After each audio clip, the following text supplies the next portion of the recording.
Shalom, puji Tuhan. Bersama dengan kami dalam ibadah online, renungan online. Mari kita sebelum mendengar firman Tuhan, kita satukan hati kita, tundukkan kepala.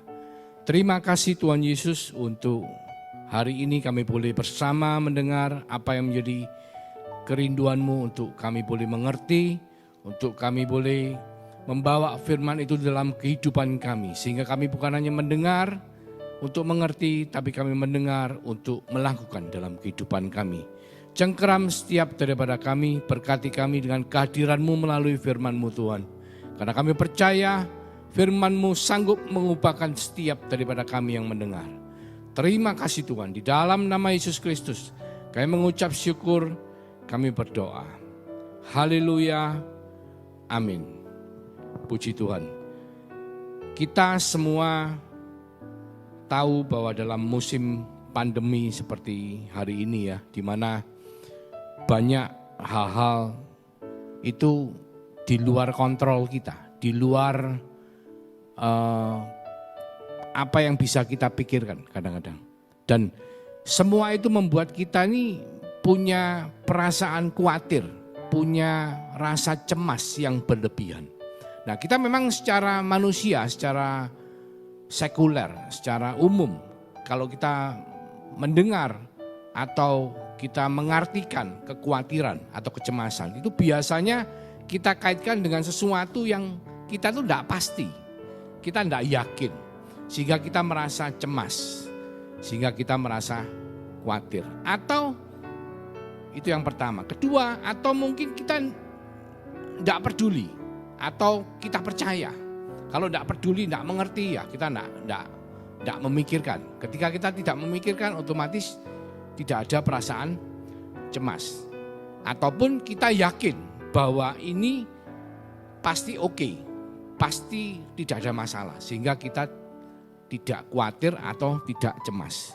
Cuman hari ini kita akan melihat bagaimana Alkitab membahas supaya kehidupan kita ini bisa dilepaskan dari cengkraman kekhawatiran atau kecemasan. Karena kekhawatiran atau kecemasan yang berlebihan, saudaraku, itu bisa membuat kita menjadi stres. Dan itu sumber dari segala penyakit yang ada. Karena ketika kita stres, itu tubuh kita mengeluarkan hormon yang membuat daya tahan tubuh kita lemah. Sedangkan kita tahu dalam kondisi pandemi seperti sekarang, ketika kita imunitas tubuhnya tidak kuat, itu sangat mudah sekali kita akan terkena penyakit. Nah, kita akan membahas mengambil dari kitab Filipi. Kenapa saudaraku? Karena di kitab Filipi ini jelas sekali bahwa Rasul Paulus menekankan bahwa kita semua harus mengalami sukacita. Padahal kita tahu ketika Rasul Paulus menulis surat Filipi ini, dia sedang berada di dalam penjara, bahkan dia tidak tahu apakah dia bisa keluar dari penjara. Atau bahkan mungkin dia merasa bahwa sebentar lagi, memang karena surat Filipi ini salah satu dari surat yang terakhir sebelum Rasul Paulus akhirnya mati di penggal kepalanya ya, dipancung apa dipenggal istilahnya. Jadi pada akhir dari hidupnya ketika menulis surat Filipi, dia minta jemaat di Filipi untuk tetap bersukacita. Kita akan baca mulai dari Filipi 4 ayat 4. Bersukacitalah senantiasa dalam Tuhan. Sekali lagi kukatakan, bersukacitalah. Hendaklah kebaikan hatimu diketahui semua orang. Tuhan sudah dekat. Janganlah hendaknya kamu khawatir tentang apapun juga.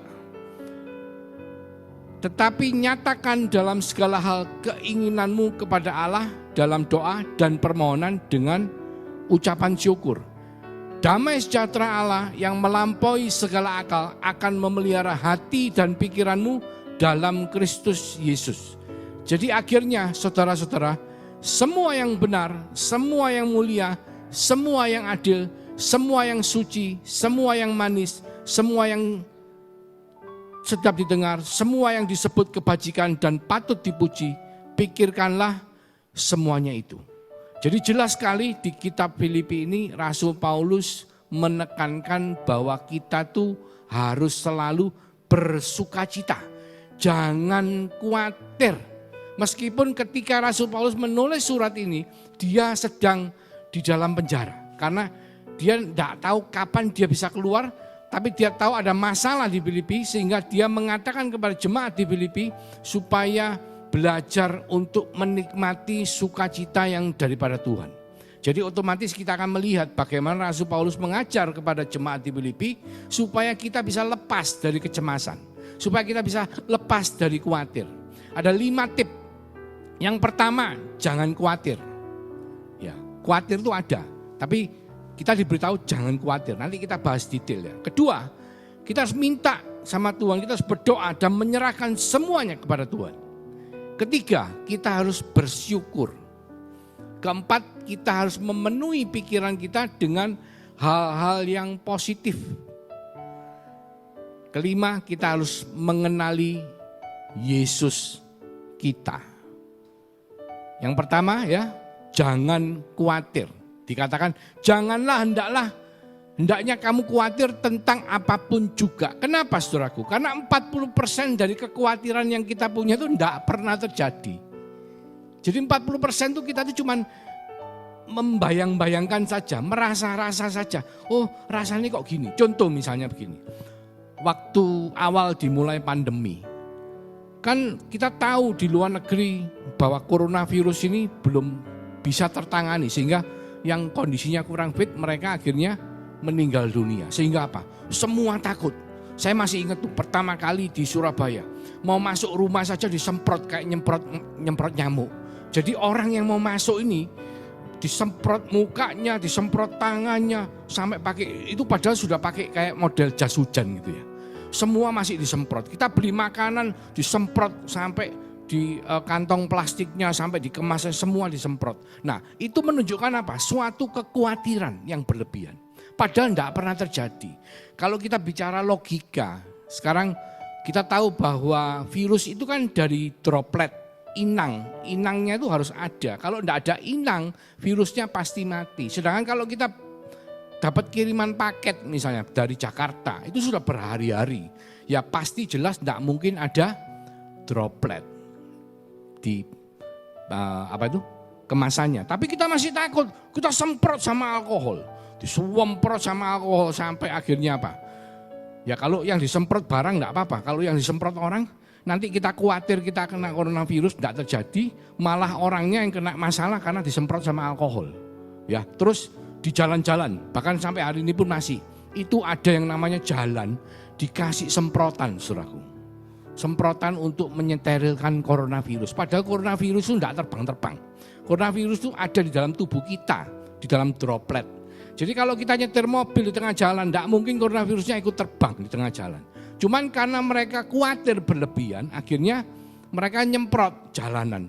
Sepanjang hari, saudaraku, bayangkan satu hari habis berapa galon itu untuk mensterilkan yang namanya coronavirus. Tapi sebetulnya itu semua sia-sia. Jadi 40% dari kekhawatiran itu tidak pernah terjadi. Saya masih ingat dulu pertama kali anak saya belajar naik mobil. Keluar rumah sendirian. Saya khawatir ini gimana ya? Ini gimana ya? Nggak pernah nyetir sendirian, nyetir keluar rumah gimana? Tapi ternyata apa? Ya nggak kemana-mana. Istilahnya apa? Nggak terjadi apa-apa. Cuman kekhawatiran itu ketika berlebihan dan kita setiap hal, setiap urusan kita merasa khawatir, itu akan mengganggu kesehatan kita, akan mengganggu mental kita, bahkan kehidupan kita. Terus ada lagi 30% dari kekhawatiran itu mengenai masa lalu. Masa lalu yang sudah lewat dan kita tidak akan bisa kembali. Dan tidak perlu kita ingat-ingat. Tapi membuat kita menjadi khawatir. Jadi itu tidak perlu. Jadi kita lihat 40% plus 30%. 70% dari kekhawatiran kita itu sebetulnya tidak perlu. Ini menurut analisa yang dilakukan di Amerika. 12% dari kekhawatiran mengenai kesehatan yang tidak penting. Ya ini terutama dalam musim-musim pandemi ya. Jadi 12% dari apa yang kita khawatirkan itu tidak penting sebetulnya. Ya kayak tadi nyemprot-nyemprot ya. Mau masuk rumah nyemprot-nyemprot semua disemprot. Itu tidak penting. Tapi yang penting adalah apa? Ketika kita ketemu dengan orang yang menjadi sumber potensi penularan, itu kita pakai masker, kita jaga jarak, itu jauh lebih penting Daripada kita kalau nanti masuk rumah disemprot. Nanti kalau disemprotnya kebanyakan kita akan menjadi bermasalah dengan semprotan itu. Dengan semprotan yang masuk atau kena ke dalam tubuh kita. Terus 10% dari kekhawatiran itu mengenai hal yang tidak penting. Seringkali kita karena terlalu banyaknya urusan sehingga urusan-urusan yang tidak penting itu kita menjadi khawatir. Itu tidak perlu, saudaraku. Kita bisa bayangkan ya, kenapa anak kecil itu bisa lebih tidak khawatir daripada orang dewasa. Karena orang dewasa banyak urusan, banyak pikiran. Jadi yang tidak penting dipikirin semua. Tapi anak kecil yang penting pokok bisa main, bisa seneng. Sehingga mereka hidupnya lebih bebas dari kekhawatiran. Cuman 8% dari kekhawatiran itu adalah memang kita harus khawatir. Jadi dari 100%, 92% itu enggak terlalu penting. Itu kita khawatirkan. Cuman 8% sebetulnya yang memang betul-betul kita tuh harus berkhawatir. Nah, ini sesuatu yang kita harus camkan dalam pikiran kita. Oleh karena itu firman Tuhan mengatakan jangan khawatir ya. Tips dari Rasul Paulus mengingatkan kita jangan khawatir. Di Matius 6 ayat 25 Tuhan Yesus mengatakan, karena itu aku berkata kepadamu, janganlah khawatir akan hidupmu, akan apa yang hendak kamu makan atau minum, dan janganlah khawatir pula akan tubuhmu, akan apa yang hendak kamu pakai. Bukankah hidup ini lebih penting daripada makanan, dan tubuh itu lebih penting daripada pakaian? Pandanglah burung-burung di langit yang tidak menabur dan tidak menuai dan tidak mengumpulkan bekal dalam lumbung, namun diberi makan oleh Bapamu yang di sorga.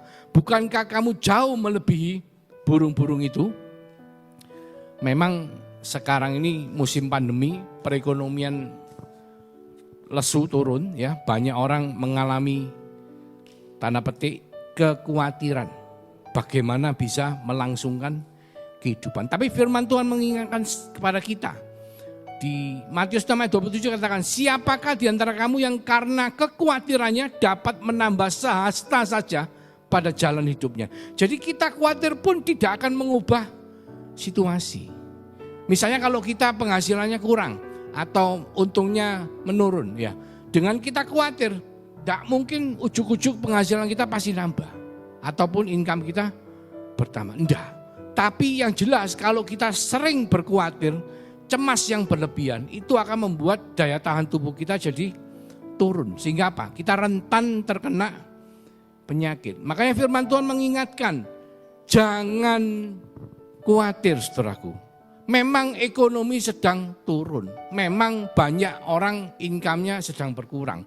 Tapi solusinya bukan dengan berkhawatir atau bercemas.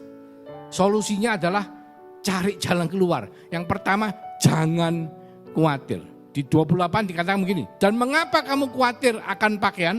Perhatikanlah bunga bakung di ladang yang tumbuh tanpa bekerja dan tanpa memintal. Namun aku berkata kepadamu, Salomo dalam segala kemegahannya pun tidak berpakaian seindah salah satu dari bunga itu.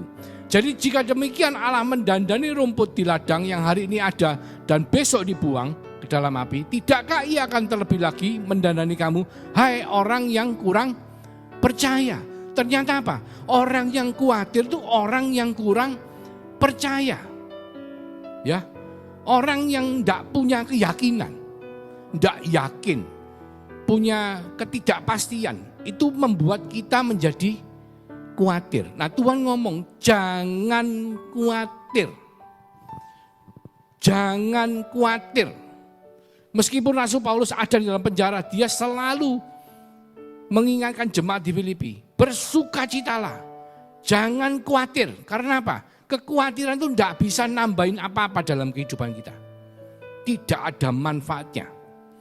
Di ayat 31 dikatakan, sebab itu janganlah kamu khawatir dan berkata, apakah yang akan kami makan? Apakah yang akan kami minum? Apakah yang akan kami pakai? Semua itu dicari bangsa-bangsa yang tidak mengenal Allah. Akan tetapi Bapamu yang di sorga tahu bahwa kamu memerlukan semuanya itu. Tetapi carilah dahulu kerajaan Allah dan kebenarannya, maka semuanya itu akan ditambahkan kepadamu. Yang kita perlu khawatirkan adalah apa? Kalau kita tidak mencari kerajaan Allah dan kebenaran, kita harus khawatir. Karena itu hal yang paling utama. Banyak dari kita seringkali, contoh saya memberikan satu gambaran. Di sini jelas ngomong, kita jangan bingung cari makan minum, tapi kita bingung cari kerajaan sorga. Jadi itu yang utama, baru setelah itu yang lain-lainnya akan menyusul. Sama seperti begini, banyak dari kita bingung kepingin beli pakaian yang menunjukkan supaya tubuh kita ini langsing. Wah, tubuh kita enggak kelihatan gemuk. Tapi kalau makan enggak pernah diet, disantap semua, dadu. Sehingga apa? Akhirnya yang esensi tidak terjadi. Yang aksesoris ditekankan. Kenapa saya katakan esensi dan aksesoris? Ada hal-hal yang penting yang harus kita lakukan, itu harus kita lakukan dahulu. Percuma kita membeli pakaian yang mahal untuk menunjukkan bahwa tubuh kita ini langsing. Kalau kita makan tidak pernah ngontrol, atau kita tidak pernah olahraga untuk menjaga tubuh kita.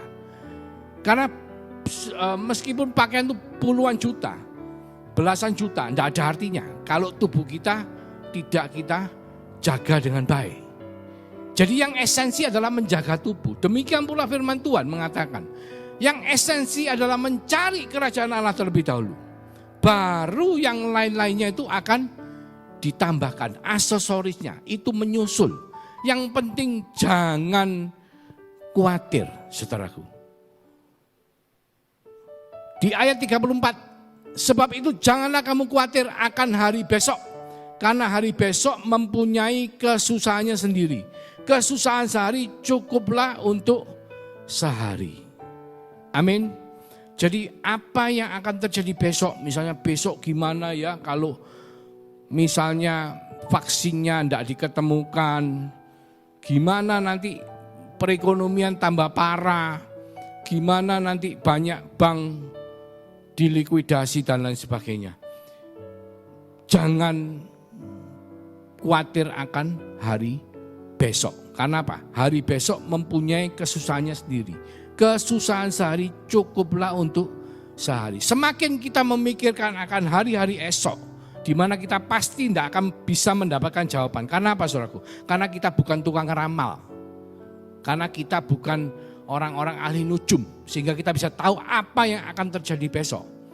Apalagi firman Tuhan sudah jelas mengingatkan kita. Cukup hari ini punya kesusahan. Jangan berpikir terlalu jauh untuk kekhawatiran. Karena itu jangan khawatir, saudara. Karena kekhawatiran itu tidak akan memberikan apapun yang positif dalam kehidupan kita.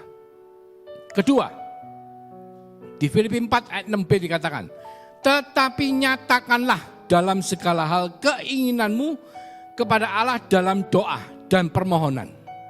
Dengan ucapan syukur. Jadi doa dan permohonan itu sesuatu yang penting untuk kita selalu lakukan. Setiap hari, setiap saat, setiap waktu kita ada. Kita sediakan untuk berkomunikasi dengan Tuhan. Karena apa? Seringkali doa kita, permohonan kita itu seringkali itu karena keinginan daging, keinginan pribadi. Ketika kita tidak menaikkan, memanjatkan dalam sebuah doa, dalam sebuah permohonan yang betul-betul kita panjatkan untuk supaya punya satu komunikasi dengan Tuhan. Seringkali kita tidak mengerti apa yang kita inginkan sudah benar enggak. Tapi ketika kita terus-menerus kita mengetok pintu, kita minta kepada Tuhan, kita berdoa kepada Tuhan, kita memanjatkan doa kita. Ketika satu proses perjalanan waktu berlangsung dan ketika permohonan itu tidak sesuai seperti apa yang Tuhan mau, Tuhan akan memberikan jawabannya kepada kita. Kita akan mengerti. Tapi ketika kita hanya mendoakan seminggu sekali, sebulan sekali, kita tidak tahu apa yang kita doakan itu sudah benar belum. Karena seringkali daging ini maunya yang enak-enak, saudaraku. Tapi Tuhan mau kita bukan cuma daging. Kalau masalah daging itu gampang buat Tuhan. Tuhan ingin memproses kita untuk menjadi seperti yang Dia mau. Supaya hidup kita bisa berbuah. Jadi berdoa di dalam permohonan itu harus terus-menerus kita lakukan. Nah, kalau kita punya kekhawatiran, Tuhan ngomong di 1 Petrus 5 ayat 7, serahkan segala kekhawatiranmu kepadanya, sebab Ia yang memelihara kamu. Ya memang tidak mungkin dalam kehidupan kita tidak punya rasa khawatir apapun, kecuali kita bertindak seperti anak kecil. Anak kecil enak kan, tidak usah khawatir, bangun tidur, lapar, makan, ya kan. Pengen beli ini, pengen beli itu, minta saja sama orang tuanya lah. Kalau kita sebagai orang dewasa, kita bangun tidur, kita punya banyak pikiran, kita harus melakukan ini, kita harus melakukan itu, kita harus menyelesaikan banyak urusan. Nah, di situ menyebabkan kehidupan ini pasti dipenuhi oleh kekhawatiran. Tapi puji Tuhan, kita punya Tuhan yang mengatakan kepada kita, serahkan segala kekhawatiran kita kepada Dia, sebab Dia yang memelihara kita. Sama seperti anak kecil, kenapa dia tidak khawatir ketika dia berada di dalam rumah bersama dengan orang tuanya? Karena dia tahu bahwa orang tuanya akan memberi dia makan. Orang tuanya akan memelihara dia. Kalau sakit, orang tuanya akan membawa dia ke dokter. Amin. Itu yang kedua. Dan Yakobus 4 ayat 2, untuk tip yang kedua. Kamu mengingini sesuatu, tetapi kamu tidak memperolehnya, lalu kamu membunuh. Kamu iri hati, tetapi kamu tidak mencapai tujuanmu.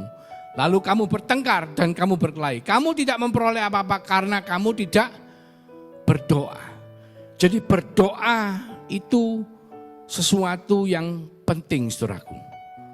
Berkomunikasi, punya hubungan dengan Tuhan. Ini adalah tips untuk kita bisa menghilangkan kecemasan kita. Karena tidak ada dari kita yang kebal terhadap rasa khawatir. Salah satunya adalah dengan berdoa. Pertama, kita jangan khawatir, kita buang. Kita tinggalkan rasa khawatir. Kedua, kita harus berdoa, memohon kepada Tuhan. Dan kita minta, di Yohanes 16 ayat 23 dikatakan, dan pada hari itu kamu tidak akan menanyakan apa-apa kepadaku. Aku berkata kepadamu, sesungguhnya segala sesuatu yang kamu minta kepada Bapa akan diberikannya kepadamu dalam namaku, kata Yesus. Sampai sekarang kamu belum meminta sesuatu pun dalam namaku. Mintalah maka kamu akan menerima, supaya penuhlah sukacitamu. Jadi ketika kita menganggap Tuhan kita sebagai Bapa, kita punya masalah, ayo kita minta sama Bapa. Baru-baru ini saya ada diskusi dengan seorang teman mengenai kenapa ya kok orang yang belum percaya kalau doa minta kesembuhan sama Tuhan itu kok lebih gampang diberi sama Tuhan. Nah, dengan pengalaman saya sebagai hamba Tuhan yang melayani dalam doa, karena saya dulu bertahun-tahun melayani doa keliling dari rumah sakit ke rumah sakit, ke rumahnya orang-orang yang sakit ya, untuk mendoakan orang-orang yang sakit. Itu saya mendapat kesimpulan seperti ini. Jadi ketika kita minta, kita berdoa kepada Tuhan, kita minta kesembuhan salah satu anak Tuhan. Biasanya orang yang baru bertobat, istilahnya apa? Baru jadi anak Tuhan. Itu kalau kita bicara secara rohani itu seperti bayi yang baru lahir ya. Ya. Kalau sekarang saya tanya sebagai orang tua, misalnya kita punya bayi yang baru lahir. Kalau bayinya itu minta sesuatu, kita berusaha ngasih lah sebagai orang tua. Pasti kita carikan jalan keluar gimana caranya kita bisa memberi sesuatu kepada bayi kita yang pertama kali bisa minta. Nah, ilustrasi itu kita pakai dalam pelayanan doa kita. Dan seringkali Tuhan menjawab apa yang menjadi pergumulan doanya. Misalnya sakit apa, minta apa. Ketika bayi itu teriak sama papanya, "Pa, Tuhan, tolong." Biasanya seorang bapak akan lebih mudah mengabulkan permintaan dari seorang anak yang baru lahir. Jadi oleh karena itu mintalah, karena Tuhan itu adalah Bapa kita. Tuhan itu bukan Tuhan yang maha bagaimana sehingga dia itu tidak mendengar doa-doa saudara dan saya. Tapi dia adalah Tuhan yang penuh dengan kasih, yang akan selalu mendengar dan akan berusaha untuk mengabulkan apa yang anaknya minta. Minta, saudaraku. Dikatakan mintalah maka kamu akan menerima supaya penuhlah sukacitamu, kata Tuhan. Itu tips yang kedua. Berdoa, memohon, minta, ya. Ketiga, tips yang ketiga. Tetapi nyatakanlah dalam segala hal keinginanmu kepada Allah dalam doa dan permohonan dengan ucapan syukur. Di 1 Tesalonika 5:18 dikatakan mengucap syukurlah dalam segala hal. Sebab itulah yang dikehendaki Allah di dalam Kristus Yesus bagimu. Kenapa mengucap syukur itu sesuatu yang sangat penting, saudaraku? Karena kalau kita melihat di dalam perjalanan seorang beribadah dalam perjanjian lama, itu di Mazmur 100 ayat 4 dikatakan begini. Kita membuka gerbang bait Allah, pintu gerbang bait Allah dengan ucapan syukur. Jadi orang yang mau masuk ke dalam pelataran bait Allah untuk beribadah kepada Tuhan, yang pertama, syarat pertama adalah apa? Dia harus mengucap syukur, saudara. Kalau dia tidak mengucap syukur, dia tidak akan bisa membuka pintu gerbang untuk masuk ke dalam pelataran bait Allah. Jadi ketika kehidupan kita dipenuhi oleh ucapan syukur, maka kita akan selalu berada di dalam bait Allah. Kita selalu berada di sekitarnya Tuhan. Oleh karena itu firman Tuhan mengatakan dengan ucapan syukur. Di 1 Tesalonika 5:18 dikatakan mengucap syukurlah dalam segala hal. Apapun yang kita alami. Karena apa, saudaraku? Karena saudara dan saya dengan iman kita kepada Yesus Kristus sebagai Tuhan dan Juru Selamat, kita semua sudah pasti meraih kemenangan bersama dengan Tuhan. Yang percaya katakan amin. Dan itu yang Tuhan janjikan kepada saudara dan saya. Melalui iman kita, maka kita harus selalu hidup di dalam ucapan syukur, saudaraku. Dalam segala hal, kita selalu harus mengucap syukur. Karena apa? Kita sudah lebih daripada orang-orang yang menang. Kalau orang lain masih mencari makan, bingung. Kita enggak. Kita mencari Tuhan. Karena apa? Karena Tuhan, Yesus, datang ke dunia untuk memulihkan hubungan kita dengan Bapa yang telah dihilangkan karena jatuhnya Adam atau manusia pertama ke dalam dosa. Dan Tuhan ingin supaya hubungan itu pulih. Oleh karena itu Tuhan minta kita mencari Dia terlebih dahulu. Karena setelah kita mendapatkan Dia, maka kita mendapatkan seluruh dunia. Amin. Haleluya. Itu tips yang ketiga. Yang pertama tadi, kalau punya kekhawatiran dikatakan jangan khawatir. Buang. Kalau khawatir hari ini, besok jangan khawatir besok. Jadi kalau punya kekhawatiran, buang. Yang kedua, tadi kita dikatakan kita harus berdoa, kita harus memohon kepada Tuhan. Seperti anak yang baru lahir, ketika sebagai orang tua mendengar anak yang baru lahir meminta sesuatu, biasanya kita sebagai orang tua pasti mengabulkan. Karena Tuhan kita adalah Bapa kita.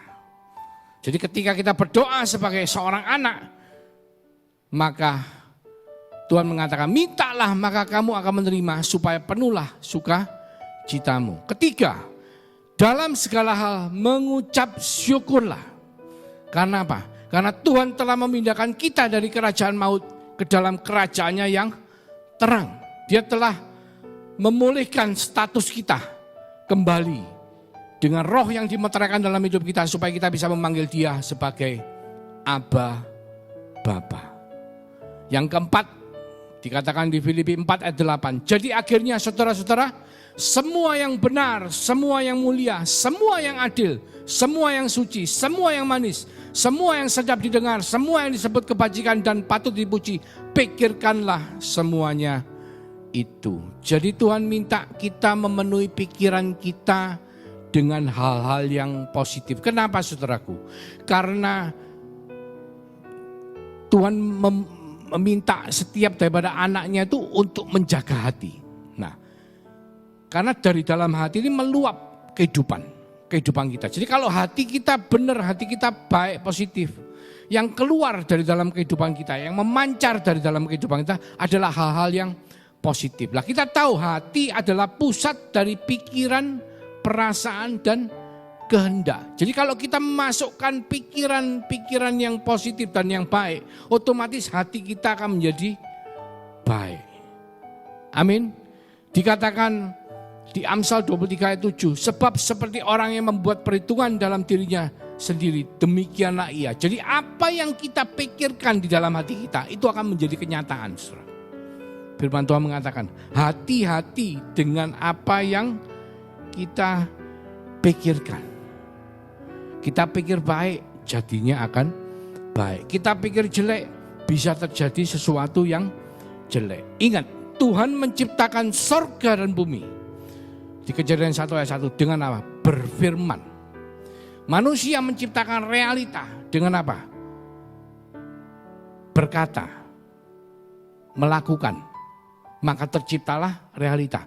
Tetapi apa yang kita perkatakan, kita lakukan itu semua asal mulanya dari dalam hati kita, dari dalam pikiran kita. Jadi apa yang kita pikir itu ketika keluar menjadi suatu perbuatan, itu akan mempengaruhi realita yang kita hadapi. Ketika kita selalu berpikir positif, baik, yang adil, yang benar, sesuatu yang memberkati, maka itulah yang terjadi dalam kehidupan saudara dan saya. Jadi sangat penting sekali untuk kita selalu menjaga pikiran kita.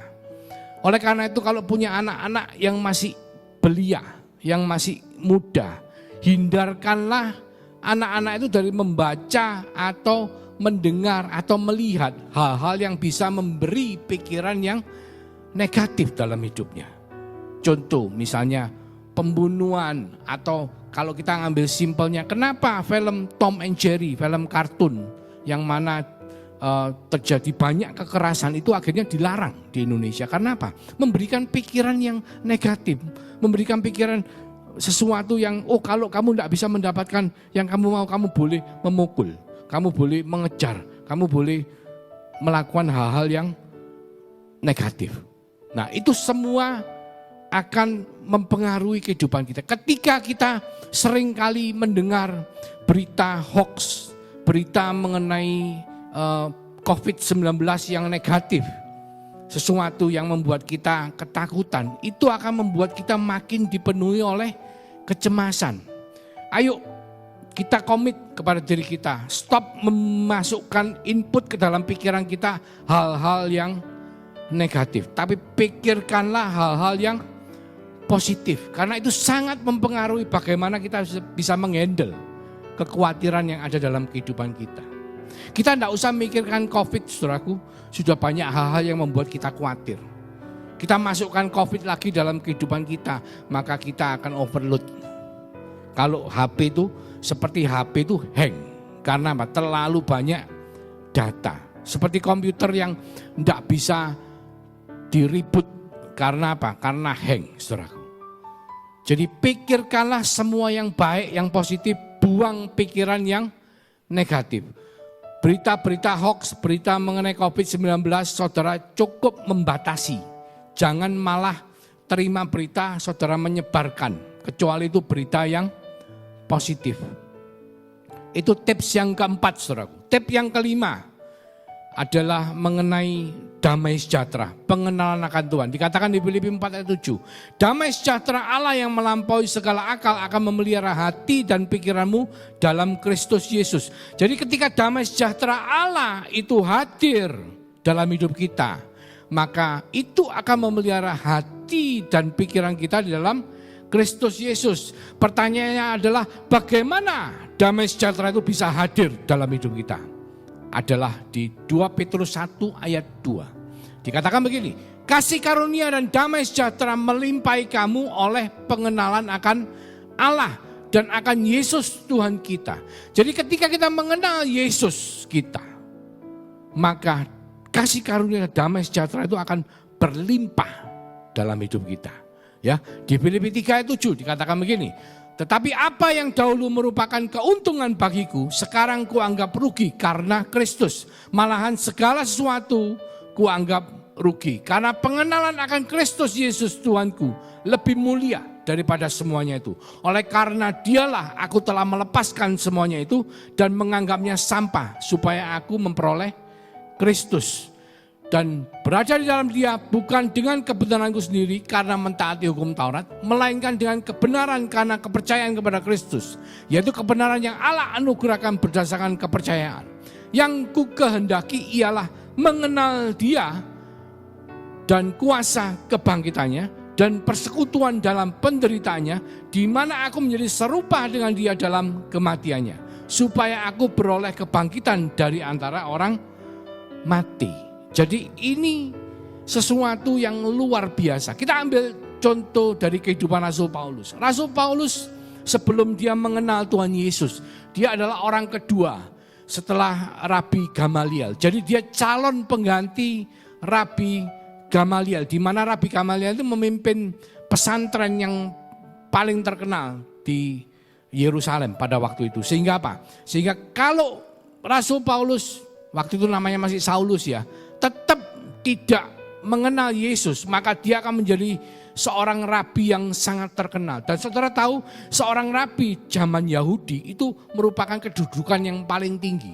Jadi kalau kita bicara itu jadi orang yang sangat terhormat. Tapi ketika dia mengenal Yesus Kristus sebagai Tuhan dan Juru Selamat, dalam perjalanannya ke Damaskus, ke Damsyik, dia dibuat buta karena melihat Tuhan menemui dia dalam terangnya, sehingga dia dibuat buta selama beberapa hari sampai saudara Ananias membuat dia bisa melihat kembali karena Tuhan yang menyuruh dia untuk mengurapi. Dan dia mengatakan, semua yang dulu yang baik-baik itu kuanggap sampah semua. Karena apa? Karena aku bisa kenal dengan Kristus. Kenal secara apa? Kenal bagaimana Yesus sebagai Allah Tritunggal mau menjadi manusia. Supaya apa? Supaya dia disiksa, dikorbankan menjadi korban anak domba Allah. Sehingga setiap orang yang percaya, beriman, saudara dan saya, boleh memperoleh kehidupan kekal bersama-sama dengan Tuhan. Dan itu menjadi sesuatu yang sangat luar biasa. Mengenal Tuhan secara utuh, karya kebangkitannya, karya kematian, karya kebangkitan, dan persekutuan dengan Tuhan. Itu membuat Rasul Paulus ngomong, tidak ada yang bisa melebihi itu. Itu adalah yang segala-galanya. Padahal kalau kita nilai secara manusia, Rasul Paulus pada waktu menulis surat Filipi, dia ada di dalam penjara di Roma. Dia tahu dia tidak akan bisa lepas. Dia tahu dia bakalnya dihukum mati, dan akhirnya dia dihukum mati oleh Kaisar Nero, dipancung, dipenggal kepalanya, mati. Tapi dia mengatakan, yang dulu itu kuanggap sampah, yang manusia pikir yang baik itu dianggap sampah. Karena dia tahu dengan kondisi yang sekarang, meskipun di penjara, meskipun akan mati, dia akan menikmati hidup kekal bersama-sama dengan Tuhan. Sama seperti saudara dan saya.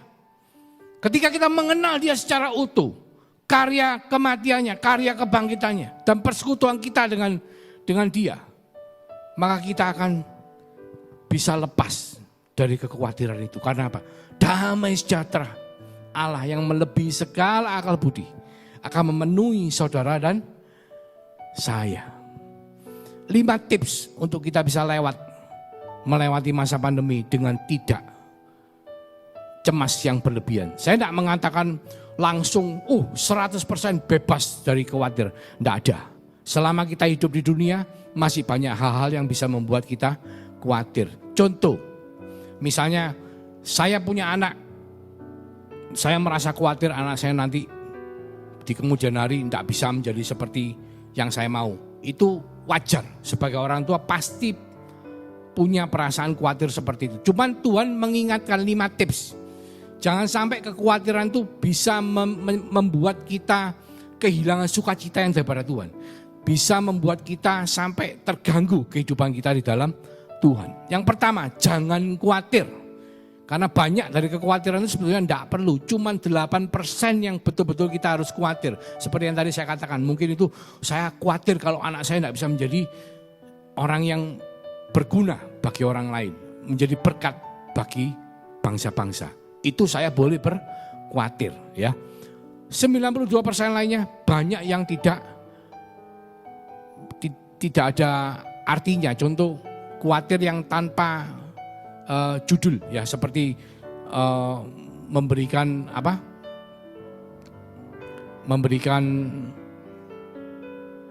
sterilizer ya, untuk orang bisa disterilkan dari COVID di tengah jalan. Itu sesuatu yang tidak ada gunanya. Nyemprot seluruh tubuh sebelum kita masuk rumah supaya apa? Yang di rumah tidak ketularan COVID. Itu sesuatu yang berlebihan dan tidak perlu dikhawatirkan. Jadi Tuhan mengatakan satu, jangan khawatir. Kedua, kalau ada sesuatu minta sama Tuhan. Berdoa sebagai anak Tuhan, kita harus berdoa dan minta kepada Tuhan. Dan serahkan kepada Tuhan segala kekhawatiran kita. Ketiga, selalu hidup dalam ucapan syukur. Karena apa saudaraku? Karena saudara dan saya sudah tidak tinggal di dalam kerajaan yang gelap. Kita sudah dipindahkan, kita semua status kita sudah menjadi anak-anak Tuhan. Kita pasti dengan iman kita akan hidup kekal bersama-sama dengan Tuhan.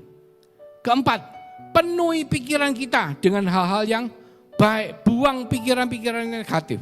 Hal-hal yang hoax yang membuat kita ketakutan terutama mengenai pandemi COVID ya. Buang itu, jangan dibaca, jangan malah di forward atau di-sharekan ke teman-teman. Tapi buang dari dalam pikiran kita. Amin. Terakhir, dan yang paling penting adalah, ayo kita belajar mengenali Dia.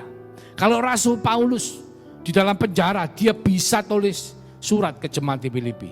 Bersukacitalah. Karena apa? Karena Rasul Paulus tahu meskipun dia akan mati secara jasmani. Matinya tidak enak saudaraku. Matinya dipancung. Tapi dia tahu bahwa dia akan hidup kekal bersama-sama dengan Tuhan. Sama seperti saudara dan saya. Satu hari nanti kita akan menghadap Dia. Dengan iman kita, kita akan menghadap Dia. Dan kita akan hidup bersama-sama dengan Tuhan. Ayo kita kenali Yesus kita. Mari kita berdoa. Haleluya. Terima kasih Tuhan Yesus. Terima kasih. Ketika firman itu ditabur Tuhan, biarlah setiap hati kami boleh menjadi lahan yang subur. Untuk kami boleh menerima firman itu, benih itu. Untuk benih itu boleh mati dan tumbuh menjadi sesuatu yang berharga dalam kehidupan kami. Karena Kau mengubahkan setiap hati kami. Untuk kami bukan hanya mendengar firman-Mu dan mengerti, tapi kami mendengar, mengerti, dan melakukan firman-Mu dalam kehidupan kami. Terima kasih Tuhan. Biarlah sukacita yang diterima oleh jemaat di Filipi boleh menjadi bagian dari kami semua yang mendengar. Karena sukacita yang ada pada saat itu adalah sukacita karena Yesus Kristus telah mati di atas kayu salib dan bangkit pada hari yang ketiga. Dan ketika kami beriman kepada Yesus, maka Roh Kudus telah dimeteraikan dalam hidup kita dan persekutuan dengan kebangkitan itu Tuhan membuat kami boleh hidup kekal bersama-sama dengan Engkau. Terima kasih Tuhan. Biarlah berkat itu boleh menjadi bagian terpenting dari kehidupan kami. Sehingga kami mulai membagikan itu semua. Mulai dari hari ini Tuhan, sampai Engkau datang yang kedua kalinya. Bahkan sampai Maranatha, kami semua yang percaya di dalam nama Yesus sama-sama mengatakan amin. Tuhan Yesus memberkati.